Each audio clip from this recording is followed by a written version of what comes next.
Perdu dans le métaverse est le titre du dernier livre d'Alain Lefebvre. Il y explore les différentes possibilités qui pourraient s'offrir à nous dans ces univers virtuels en immersion profonde. Loin d'être sceptique sur le concept de métaverse, Alain nous avertit sur le temps qui sera nécessaire à sa construction et sa généralisation. Nous profiterons de cette interview pour rappeler la définition du métaverse. Des interviews, des chiffres, des faits, des études. Pas de blabla, ce sont les podcasts de Visionary Marketing disponibles sur toutes les bonnes chaînes de balado-diffusion. Bonjour, je suis Yann Gourvenec, bienvenue dans les podcasts de Visionary Marketing. Le sujet du jour, perdu dans ce métaverse qui n'est pas ce que vous croyez, avec Alain Lefebvre, dans le cadre de la sortie de son nouveau livre, Perdu dans le métaverse. Dans ce livre, Alain nous plonge en immersion totale grâce à un procédé qu'il appelle le transfert synaptique. Un processus où on fait une copie de soi-même, rien que ça. Cette copie est autonome dans l'univers. Elle est inconsciente pendant son parcours et récupère le souvenir au réveil, y compris la mémoire sensorielle de ce qu'elle vient de vivre. Ce que l'on appelle métaverse est de l'abus de langage, nous dit Alain Lefebvre. Tout ce que l'on appelait auparavant univers virtuel s'appelle maintenant métaverse. C'est totalement ridicule, ajoute-t-il. La frénésie spéculative autour de l'immobilier virtuel dans The Sandbox ou Decentraland est à ses yeux complètement grotesque. Le métaverse est un concept qui admet certaines définitions, mais pour le moment, aucun environnement virtuel ne s'en approche, même de loin, nous dit-il. Quand le métaverse existera, il n'y en aura qu'un, de la même façon qu'il n'y a qu'un web. Le web n'est pas organisé en silos, où pour aller sur tel ou tel site, il faudrait utiliser tel ou tel navigateur, nous dit-il. L'interopérabilité est donc requise pour passer d'une à l'autre de ces différentes poches virtuelles. Alors, et seulement lorsque nous aurons réalisé cette interopérabilité, le métaverse sera permanent, synchronisé et sans plafond. L'occasion pour rappeler, selon les conseils d'Alain Lefebvre, d'aller lire la définition d'un métaverse de Matthew Ball dans son article « Ce qu'est un métaverse et où on peut le trouver ». Je cite Matthew Ball. Les conceptions les plus courantes du métaverse sont issues de la science-fiction. Dans ce cas, le métaverse est généralement dépeint comme une sorte d'internet numérique branché, une manifestation de la réalité, mais basée sur un monde virtuel, souvent semblable à un parc d'attractions, comme ceux décrits dans Ready Player One et Matrix. Et si ce genre d'expérience est susceptible de constituer un aspect du métaverse, cette conception est limitée de la même manière que des films comme Tron ont dépeint Internet comme une autoroute de l'information numérique littérale faite de bits, nous dit-il dans son article « Métaverse, ce que c'est et où le trouver ». Alors si on résume la définition de Matthew Ball et les 7 caractéristiques du métaverse. La première, être persistant, c'est-à-dire qu'il est indéfiniment en ligne et sans discontinuité. Deuxièmement, être synchrone et vivant. Troisièmement, être sans limite d'utilisateurs simultanés. Quatrièmement, être une économie pleinement fonctionnelle. Cinquièmement, offrir une interopérabilité sans précédent des données, des articles actifs numériques, du contenu, etc. Sixièmement, offrir une expérience à la fois numérique et physique. Et enfin, septièmement, être peuplé de contenus et d'expériences créés et exploités par un éventail incroyablement large de contributeurs, dont des indépendants. Comme l'indique Alain, ces critères ne semblent pas correspondre à la vision de Mark Zuckerberg. Après, bien entendu, les règles peuvent être adaptées. Il n'a été écrit nulle part, par exemple, au début de l'Internet, que l'immense majorité des recherches en ligne seraient effectuées par une entreprise privée à but lucratif. Par ailleurs, Meta reste l'acteur le plus sérieux sur cette question, nous prédit Alain Lefebvre. Je vous laisse donc en compagnie d'Alain pour cette interview et cette discussion sur son nouveau livre, Perdu dans le métaverse. Je suis avec Alain Lefebvre. Bonjour Alain, nous allons parler de ton nouveau livre qui m'a interpellé, dont le titre m'a interpellé quand je l'ai vu passer dans LinkedIn. perdu dans le métaverse. Et là, je me suis dit, il faut absolument que j'appelle mon ami Alain pour qu'il aille m'expliquer pourquoi il est perdu, ou peut-être pourquoi moi je suis perdu, ou nous sommes perdus dans le métaverse. Alors ça correspond, si j'ai bien compris, à une série de billets que tu as écrits pour le blog de Redsen, hein, qui est d'ailleurs par transparence, on est obligé de dire que c'est notre client aussi, qui va donner lieu à un livre blanc qui sortira d'ici 2 mois. Donc, comme on est fin avril, ça sera en juin de cette année. Alors, quel est, je dirais, l'argument principal dans ce bouquin perdu dans le métaverse? Alors, tout d'abord, il faut distinguer ce livre, Perdu dans le métaverse, qui est une œuvre de fiction, du livre blanc que je suis en train d'écrire pour Redsen, qui sera Metaverse Web 3, le point sur la situation, faut-il y aller ou pas, etc. Enfin, on voit le truc, qui là, par contre, sera un travail d'analyse, des domaines pointés. Dans le livre Perdu dans le métaverse, c'est une suite d'un autre de mes livres qui s'appelait Perdu dans le temps, que j'ai publié en 2003, où le héros, qui s'appelle Vincent Tria, fait du voyage dans le temps, principalement vers le futur, pour arriver à retrouver sa vie d'avant et se débarrasser d'une organisation qu'il poursuit. Bon, c'est ça l'argument du Perdu dans le temps. Perdu dans le temps a eu un certain succès, j'étais content d'ailleurs, mais même s'il finissait avec une pirouette intéressante, il laissait ouverte plein de questions. Quelle est cette organisation? Quelles sont ses motivations? Qu'est-ce que devient Vincent après coup, etc., etc. Donc, il y avait largement de quoi faire une suite. Et cette suite s'est avérée volumineuse puisque c'est carrément devenu une saga. Il y a eu 3 volumes. Et ces 3 volumes, dans un premier temps, je les ai pas appelés Perdus dans le métaverse, je les ai appelés PMC. PMC pour prévision, maîtrise, contrôle. Alors, évidemment, c'était une grosse erreur de ma part parce que le titre était incompréhensible et à part lire le bouquin, on comprenait pas ce que ça voulait dire. Donc, bravo. Perdu dans le métaverse, ça parle un peu plus, surtout. Bravo l'auteur expérimenté. Et d'ailleurs, PMC a pas eu de succès du tout. Peut-être à cause de ça, j'en sais rien. Bref. Et tout récemment, je me suis dit, mais t'es vraiment le roi des crétins. C'est Perdu dans le métaverse qu'il faut l'appeler parce que justement, ça se passe dans un univers virtuel au sens large que j'appelle pas métaverse, que j'appelle simuli. Parce que à l'époque, quand j'ai rédigé PMC, puisque à l'époque ça s'appelait PMC, c'était en 2014-2015. Le terme métaverse n'était pas encore à la mode et moi je le connaissais pas. Je connaissais et j'utilisais le terme multiverse, mais pas métaverse. Bref, dans le Perdu dans le métaverse, on retrouve notre ami Vincent et quelques-uns de ses compagnons. Et là, ils expérimentent le passage d'un simuli à un autre. Et c'est pour moi l'occasion d'explorer les différentes possibilités qui pourraient s'offrir à nous dans ces univers virtuels en immersion profonde. Alors je dis immersion profonde parce que là il s'agit pas d'équipements rustiques tels qu'un casque de réalité virtuelle, etc.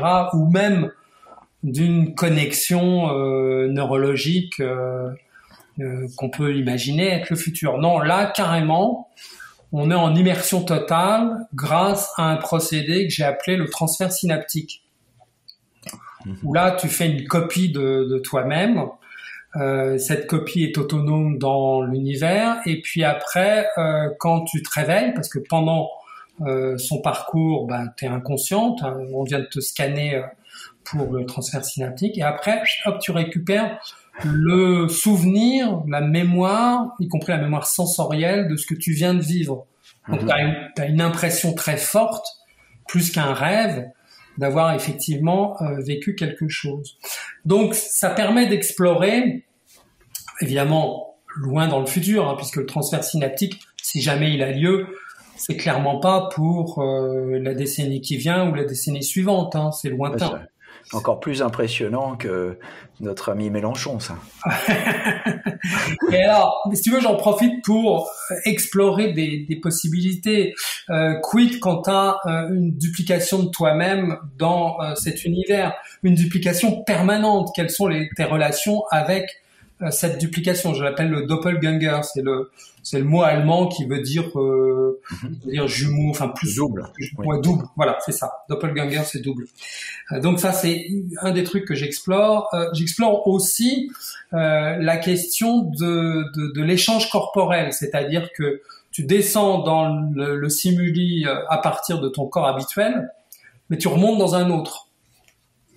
Et tu occupes la place de cette personne dans le monde réel.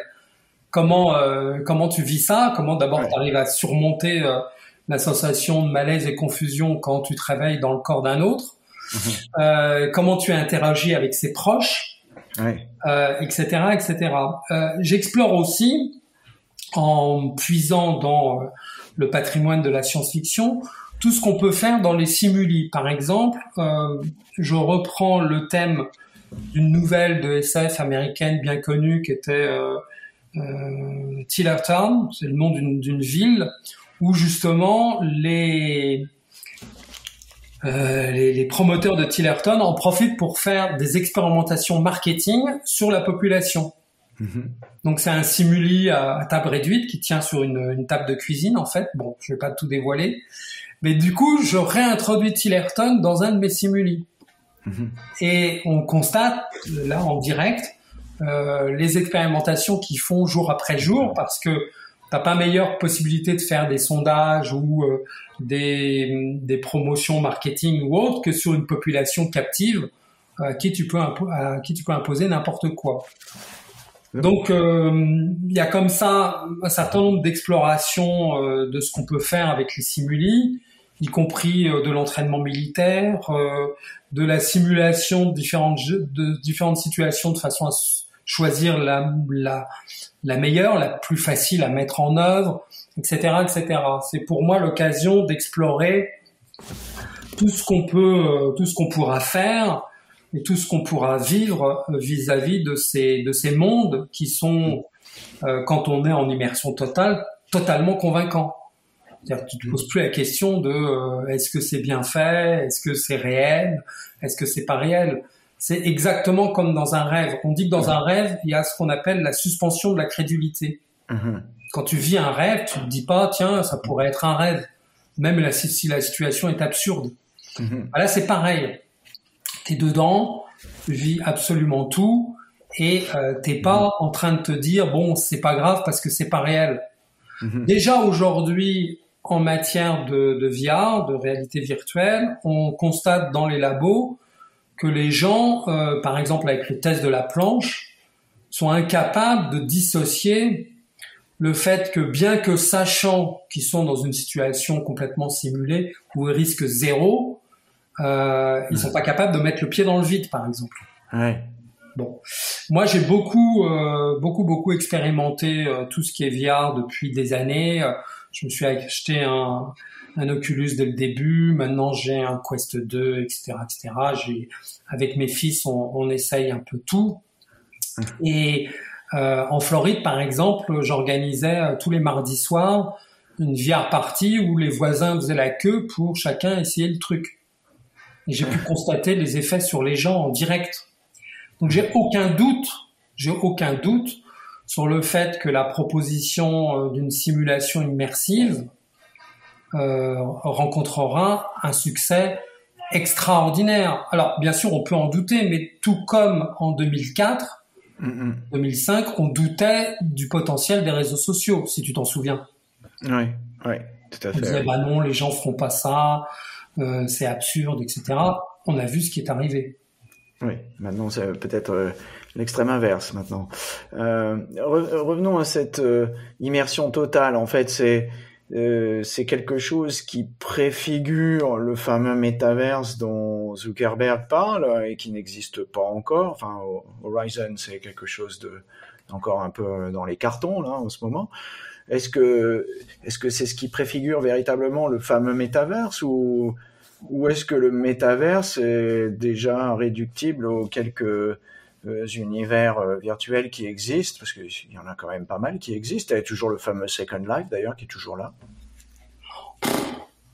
Actuellement, ce qu'on appelle métaverse, c'est complètement de l'abus de langage, puisque comme c'est la mode, il y a une frénésie, une exagération, et donc du coup, on a décidé que tout ce qu'on appelait auparavant univers virtuel, maintenant, on allait l'appeler métaverse. Donc Minecraft est un métaverse, Fortnite est un métaverse, etc., etc. C'est totalement ridicule. En plus de ça, vient se greffer là-dessus une frénésie spéculative autour de l'immobilier virtuel dans The Sandbox ou Decentraland, qui est complètement grotesque, où on voit avec tristesse que des grandes marques comme AXA ou Carrefour se font avoir. Tout cela finira très mal, et tant mieux, parce que des gogos se fassent punir dans une illusion ridicule, on peut que s'en réjouir. Non, pour le moment, le métavers, c'est quelque chose qui reçoit certaines définitions, mais ces définitions, pour le moment, aucun environnement virtuel, j'insiste, aucun environnement virtuel s'en approche même de loin. Dans les chroniques que j'ai rédigées pour Redsen, justement, sur le métavers, je me suis appuyé sur les travaux de Matthew Ball, qui justement a vraiment creusé la question et propose 7 critères que j'ai détaillés et que j'ai accepté ou repoussé selon les cas. Il est très clair que le métaverse, quand il existera, d'abord il n'y en aura pas plusieurs, il n'y en aura qu'un, de la même façon qu'il n'y a qu'un web. Il y a pas, le web n'est pas organisé en silos où pour aller sur tel site il faut utiliser tel navigateur ou sinon ça marche pas. Ça c'est complètement absurde, c'est pas une proposition qui peut marcher. Donc il n'y en aura qu'un. Il y aura une certaine interopérabilité pour passer de ces différentes poches virtuelles. Ensuite, il sera permanent, synchronisé, sans plafond. Enfin, il y a tout un tas de critères. Et dès que t'es sérieux vis-à-vis de ces critères, tu t'aperçois que l'exigence en termes de capacité de l'infrastructure, capacité de calcul, etc., elle est très très très très loin au-dessus de ce qu'on peut offrir aujourd'hui. Par exemple, en 96, si tu t'en souviens, il y avait un plugin qui était disponible pour Netscape. C'était un plugin VRML qui permettait d'avoir des environnements en 3D dans ton navigateur. En fait, ça permettait pas grand-chose parce que le plugin étouffait tellement le navigateur que tout ça s'effondrait très vite et ça plantait. Parce que bon, on en est là. On en est là. Aujourd'hui, un métaverse qui ressemblerait à peu près à la définition de Matthew Ball, enfin même de loin, dans une descente avec le vent dans le dos, il y a aucun data center qui est capable de le faire tourner. D'ailleurs, les gens par exemple de Second Life le disent très bien. Ils disent nous la VR ça nous intéresse pas, on n'en fait pas parce que d'abord les utilisateurs nous le demandent pas parce que Second Life est toujours là. On l'oublie un peu, mais il est toujours là. Il a des milliers d'utilisateurs. Il y a une communauté d'utilisateurs fidèles et actives. Enfin bref. Et toutes les leçons qu'on peut tirer de Second Life sont absolument applicables aux pitoyables tentatives qu'on voit aujourd'hui. Donc c'est quelque chose à creuser. Bref, revenons à Second Life. Donc ils disent d'abord les utilisateurs ne nous le demandent pas parce qu'ils sont pas équipés. Et ensuite, si jamais on le faisait, si jamais on offrait une fenêtre virtuelle de réalité virtuelle à notre environnement, on pourrait servir à peine 1/10 des utilisateurs qu'on a aujourd'hui. Nos serveurs seraient à genoux tout de suite. Donc on n'a pas encore la capacité de traitement pour faire ça. Donc traduction, ça va prendre encore des dizaines d'années, quoi, en fait, c'est ça? Absolument, absolument. Alors, à chaque fois que je dis ça, ou à chaque fois qu'on dit ça, personne n'est prêt à l'entendre. Personne. Je veux dire, jamais j'ai rencontré quelqu'un qui me disait, ouais, t'as raison, faudra 20 ans. Y a rien à faire. T'as beau montrer des exemples, t'as beau démontrer que ça a toujours été comme ça dans l'évolution technique. Personne n'est prêt à accepter que quelque chose qui l'intéresse aujourd'hui mette plus de 5 ans à se réaliser. Là, personne. Ça marche pas. Donc, tu peux toujours dire, bon, faudra des décennies. Personne n'est prêt à attendre. Évidemment, comme d'habitude. Et pourtant, je le dis et je l'affirme. Mais ce qu'il faut comprendre aussi, c'est que le métaverse, qui est une notion intéressante, qui finira forcément, à mon avis, à émerger parce que, justement, j'en parle dans Perdu dans le métaverse sous forme de simulation immersif, profond, multiforme, nanana. Bon, dans le futur lointain, ça on l'aura. Mais avant ça, dans quelques années ou dans plus de 5 ans, etc., on peut très bien avoir une nouveauté renversante qui se matérialise comme le nouveau web, par exemple le web spatial. On a des tendances comme ça aujourd'hui dont on parle pas beaucoup, mais qui seraient des candidats, des très bons candidats à proposer une nouvelle vague innovante et intéressante, telle que le web spatial. On verra bien, j'en sais rien. C'est toujours difficile de prévoir à 5 ans. Donc si je reviens, l'innovation est lente, et ça on en a déjà parlé des dizaines de fois.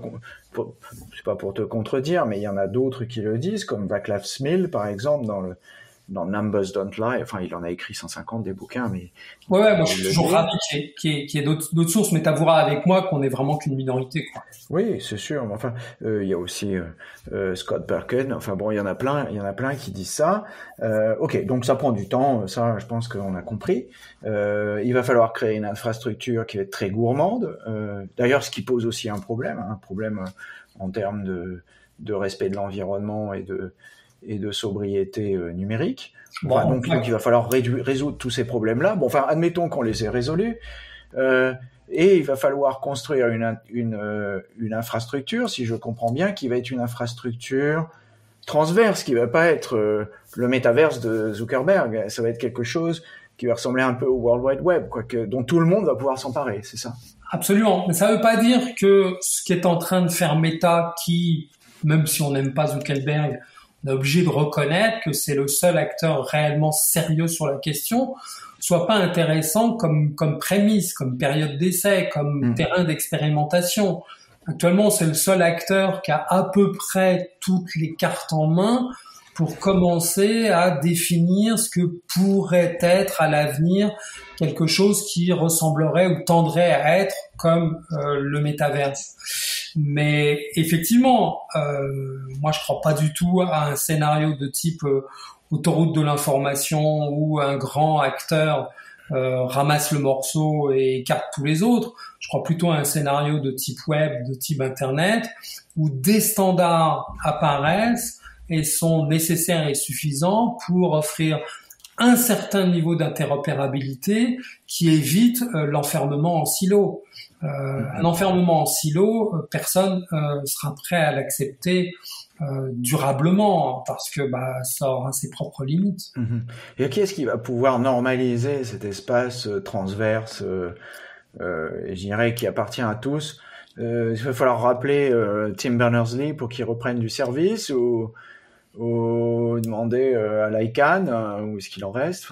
C'est une possibilité, mais ce qu'il faut bien comprendre, c'est que les standards ne sont pas forcément des normes et les normes sont pas forcément des standards. On a vu en 40 ans d'évolution de l'informatique qu'on tend quand même vers une certaine interopérabilité, sinon on n'aurait pas l'Internet, on serait pas en train de discuter là tous les deux, et que ces standards naissent et croissent d'une façon qui est difficilement prévisible à l'avance.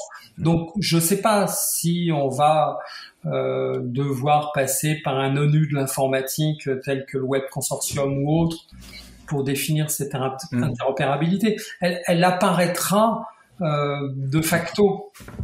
D'accord. Donc c'est bien parce que tu es peut-être la seule personne encore aujourd'hui à croire à un web unique dans le monde entier pour tout le monde. Ça me réjouit parce que je commençais à perdre un peu l'espoir. Parce que moi, ce que je vois un peu sur le terrain, c'est un web chinois, donc qui est plus le web, un web russe qui est pas le web, un web iranien qui est pas le web, un web dans l'Amérique du Sud qui est pas le web, un web dans les pays orientaux qui sont pas le web puisque tout est filtré et bon, finalement, il ne reste plus beaucoup de pays où on utilise le web, quoi. Alors, c'est vrai, mais le problème de la balkanisation du web ou de l'Internet, c'est un problème dont on a toujours discuté. Moi, ça fait 20 ans que j'entends ça. Ça fait 20 ans qu'il y a des soubresauts, qu'il y a des phases de fermeture, des phases de filtrage. Même les telcos qui, auparavant, s'échangeaient le trafic sur la base du peer-to-peer, c'est-à-dire tu laisses passer tout ce que j'envoie et moi je laisse passer tout ce que t'envoies. Avec Netflix, avec YouTube, ils ont commencé à dire ouais mais bon ça va pas parce que ça va pas dans les deux sens. et d'ailleurs ces opérateurs étaient prêts à payer pour que les opérateurs les favorisent. Enfin bon, on a toujours eu ce problème-là. Mais si tu veux, au-dessus de ça, il y a l'intérêt réel, l'intérêt pratique d'avoir un environnement universel auquel chacun puisse accéder. Même les gens qui essayent de fermer l'Internet pour leur population ne s'en coupent jamais tout à fait. Par exemple, les Coréens, les Nord-Coréens, ils veulent pas que leur population puisse accéder au contenu des autres, mais eux-mêmes sont très friands de monter des arnaques, sur les cryptocurrencies pour récupérer de l'argent facilement comme ça. Récemment, il y a une arnaque de 500 millions de dollars dont on soupçonne qu'elle a été organisée par les services actions de la Corée du Nord. Je ne sais pas si c'est vrai, mais même ces gens-là, si tu veux, les Iraniens, les Russes, etc., ils ont quand même intérêt à une certaine interopérabilité. Mais si on met de côté les Russes et les Coréens du Nord, qui sont un peu particuliers, on va prendre l'Europe, qui est un peu plus proche de chez nous. Il y a le Digital Services Act qui a été annoncé dimanche dans le journal du dimanche, en tout cas c'est là que je l'ai lu, par Monsieur Breton. Si on le pousse à bout, et il va falloir encore 6 mois, 1 an, selon ses propres dires, pour qu'il soit implémenté, à supposer qu'il soit vraiment mis en œuvre. Surtout si Monsieur Musk rachète Twitter, on va plus pouvoir accéder à Twitter, parce que Twitter ne pourra pas respecter ces règles qui sont assez strictes. Je ne juge pas la qualité ni de savoir si elles sont justifiées ou non. Simplement, on va de facto avoir un web qui va être différent en Europe du reste du monde. Peut-être. Souviens-toi qu'on disait la même chose il y a 2 ans quand la norme RGPD, allait être mise en œuvre. C'était la fin du monde. On n'aurait plus accès à YouTube, on n'aurait plus accès à Amazon, on n'aurait plus accès à Facebook.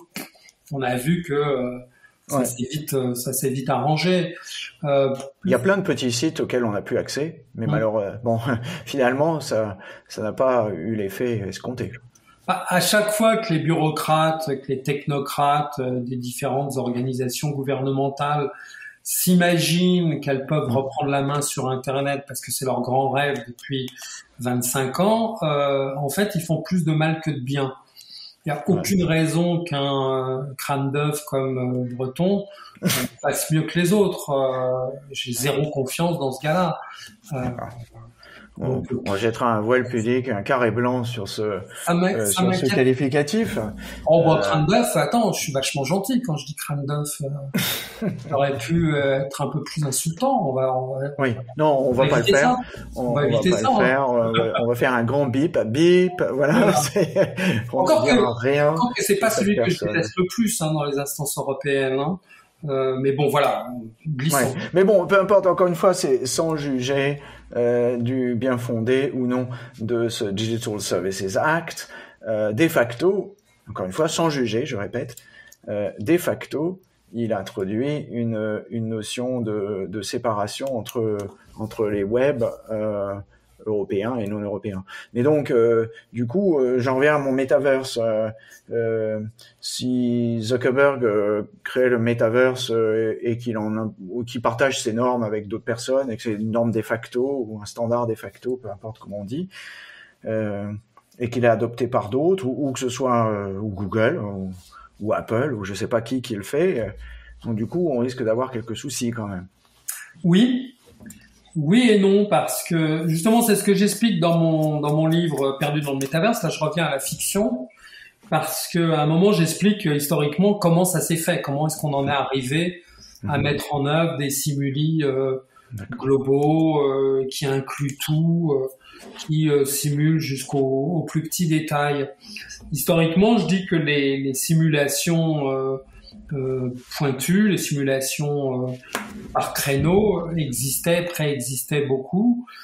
Par exemple, dans tout ce qui est météo, pour faire des prévisions météo, on a des modèles qui tournent continuellement et qui simulent Par exemple, si la température augmente ici, si le vent augmente là, qu'est-ce qui se passe là-bas? Bon.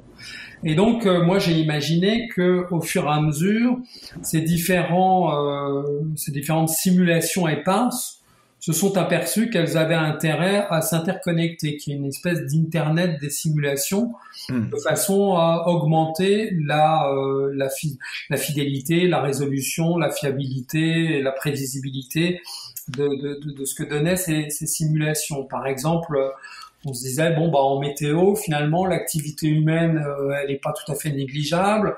Donc, ce serait pas mal d'avoir un pont ou un flux de données qui nous disent voilà, le week-end, il y a un pic de départ en vacances, d'utilisation de l'automobile par les gens à tel endroit, à telle heure. Et donc ça, il faut pouvoir l'intégrer dans notre modèle. Et puis la même chose dans l'autre sens, si on veut simuler l'activité automobile, le fait qu'on ait des prévisions météo, par exemple tout d'un coup une tempête de neige dans telle région, c'est important. Et c'est comme ça que de fil en aiguille, pas à pas, on en est venu à interconnecter différentes simulations qui sont devenues une simulation globale. Hébergée sur différents serveurs, copier, dupliquer, répliquer. Là aussi, j'imagine des moyens de passer de l'une à l'autre, etc., etc. Mais, si tu veux, la logique de l'interopérabilité, elle existe depuis le téléphone.